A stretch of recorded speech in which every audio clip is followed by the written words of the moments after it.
सिर्फ माल रोटी, धनिया रोटी, बटर नान के साथ अब तंदूर में बना हुआ लाजवाब भौरी ताज रोटी कॉर्नर, एमएच इंटर कॉलेज के सामने, गाजीपुर।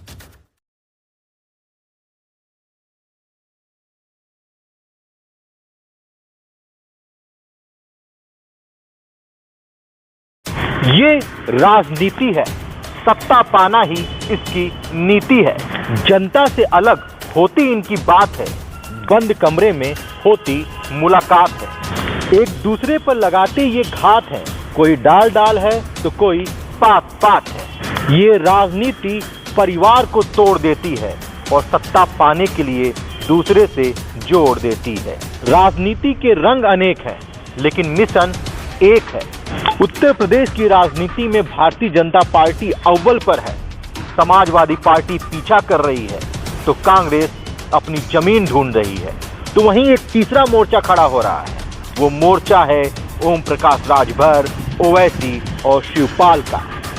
क्या बंद कमरे में हुई शिवपाल और ओवैसी की मुलाकात कुछ रंग दिखाएगी?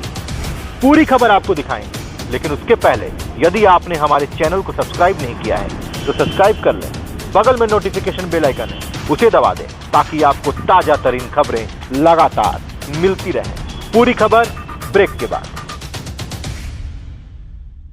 गाजीपुर में पहली बार गारंटी के साथ पुरानी गाड़ियां बेचें या खरीदें, Mahindra first choice city automobiles, RTO office के सामने, अतरौली, गाजीपुर। उत्तर प्रदेश में जैसे जैसे चुनाव नजदीक आ रहे हैं, वैसे वैसे राजनीति का पारा चढ़ रहा है। पूर्व कैबिनेट मंत्री ओम प्रकाश राजभर और ओवैसी दूसरे दलों को अपनी ओर जोड़ने में लगे हुए हैं। बीते शनिवार को AIMAIM के प्रदेश अध्यक्ष शौकत अली के पुत्री का विवाह इसका गवाह बना। जैसा कि आपको पता है, AIMAIM ओवैसी की पार्टी है और ओवैसी उसके राष्ट्रीय अध्यक्ष हैं।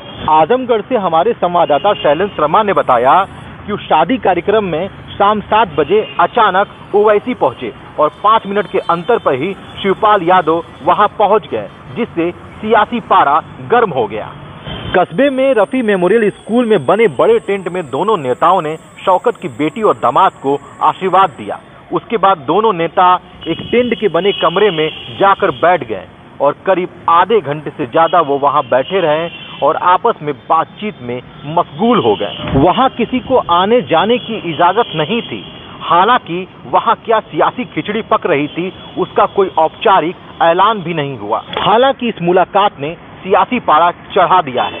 अब देखने वाली बात यह है कि क्या शिवपाल यादव राजभर और ओवैसी के साथ शामिल होंगे? क्या एक नया गठबंधन बनकर तैयार होगा? जानकारी के अनुसार इस मुलाकात में एक नया मोड़ तब आया जब जाते जाते शिवपाल यादव ने कहा कि हमारी मुलाकात ओवैसी से हुई है। उन्होंने कहा कि मैंने पहले भी कहा है कि समान विचारधारा के लोग और धर्मनिरपेक्ष लोग एक साथ मिलकर आएं और भाजपा को प्रदेश और देश से उखाड़ फेंकें। उन्होंने कहा कि ये आज की जरूरत है और ये बात मैंने अखिलेश से भी कही है। खैर, जाते जाते उन्होंने ये भी कह दिया कि वो सपा में विलय नहीं करेंगे, सपा से गठबंधन जरूर कर सकते हैं। देखिए, मैं तो शौकत भाई की बेटी की शादी में आया हूँ। हमारी भेंट जरूर हुई है और हम तो पहले भी बोल चुका हूँ, समान विचारधारा के लोग और सभी धर्मनिरपेक्ष शक्तियाँ जितनी भी हैं, हम सबको इकट्ठा करके भारतीय जनता पार्टी को देश और प्रदेश से उखाड़ फेंकना चाहते हैं। 22 में क्या परिवारवादी फिर से एक बार एक होगा? मैं तो चाहता हूँ परिवार भी हो, पूरा समाजवादी परिवार एक हो और समान विचारधारा के सभी लोग इकट्ठे हों और ज़रूरत भी है समय। भारतीय जनता पार्टी को हटाने के लिए ज़रूरत है।